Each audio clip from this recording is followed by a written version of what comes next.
Good morning, everyone, and welcome to the vlog. I just went to make some coffee. Hello? There's no coffee. So, looks like I'm making a trip out there in the snow. I got my coffee. It is from Tim Hortons. Shout out. It is a medium iced decaf with 2 creams and 3 sugars because your girl has tachycardia.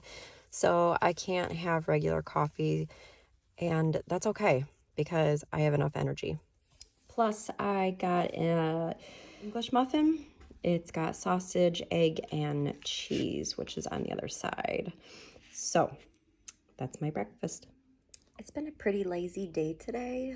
I mean, it's been snowing out, which is so beautiful because we need snow. It's December. Christmas is literally just around the corner.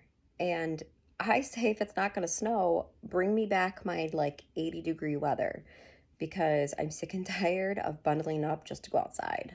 So I am going to start to get ready to work out, and I hope you guys have a great day. Enjoy the workout.